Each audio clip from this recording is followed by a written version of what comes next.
This factory produces more than $20 million worth of goods every year. It is not found in one of Israel's sprawling industrial parks. Rather, 100 kilometers north of Tel Aviv, turn left off the main highway to the rural kibbutz community of Ein Hashofet. While kibbutzim started out as purely socialist communes, today they share much in common with other capitalist enterprises. And though they began as farming communities, today only 15% of members work in agriculture. Kibbutzim have come to the top third percentile of income in the country. But it's come through hard work, and it's come through difficult times. And kibbutzim have found for themselves what's conducive to that each and every kibbutz. We took a long time in finding what would be the best type of thing for our factories. And we suffered a lot for that in the course of the time. Eventually we found it, we hit the right thing, and we're doing it correctly. Today there are more than 250 kibbutzim in Israel. During the last decade, many were not able to maintain the traditional communal way of life and took the decision to privatize. Members in those kibbutzim complained that the workload and responsibilities of the community were not shared out equally and fairly. Today it's very clear that if the kibbutz will not be able to be the best capitalistic organization in the capitalistic world, it would not be able to hold the socialist environment inside. Therefore, all our efforts are made very strongly towards gaining as much as we can from each human being for the income for everybody. We know that if we want to be able to get the best effort from everybody, we will not be able to maintain the kibbutz. Ein Hashofet prides itself as still being a kibbutz in the true sense of the word. And even so, in the dining hall, a payment system has been introduced. Although many members were against this development, they now agree there's less waste and more money for other projects.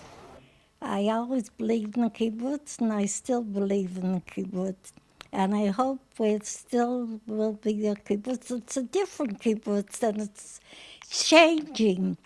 But it's a good change, because a community that doesn't change grows old.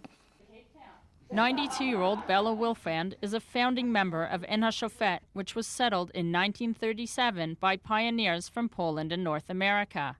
The kibbutz was named in honor of U.S. Supreme Court Justice Louis Brandeis, then a notable leader of American Jewry. Archivist Ofra Brill says there is no present if the past is not remembered. And that's why she's so pedantic about saving every piece of information concerning life at Ein Hashofet.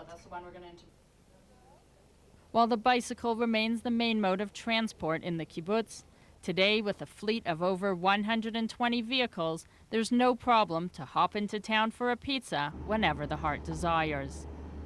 All kibbutzim have changed outwardly over the years, but kibbutz members at Ein Hashofet still remain fiercely idealistic.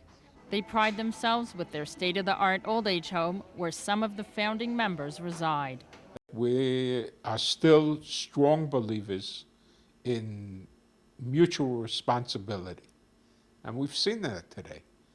We take care of our older generation just as we'll take care of our younger generation. There are three basic things that the kibbutz has believed in and hasn't changed. That there are three tenets of life that are important to the communal lifestyle. One is health, the other is education, and third is culture. Children who grew up on the kibbutz are no longer automatically accepted as members. And while some make the effort to continue their parents' way of life, many leave the nest. Oh, my kids, that's another story. That's a difficult question. My kids at a certain point, they're probably going to find their way to the United States for a while. The last 2 years has seen the first rise in kibbutz population. Today, the talk of Ein Hashofet is the completion of new houses for people who want to join the community. The Ulpan, where new immigrants learn Hebrew, has also proven to be a source of recruitment for the kibbutz. All my life I lived in a big city, and I never thought to stay here, but when After 10 months, I realized that this is a really great place. This is such a unique society that you have to always choose day by day to want to be a part of it. And I hope that whoever lives here keeps on asking himself if it's the right place for him. Despite the lean years, kibbutz members at Ein Hashofet believe the kibbutz is going from strength to strength and will continue to contribute to Israeli society for years to come. For IBA News, this is Viva Press.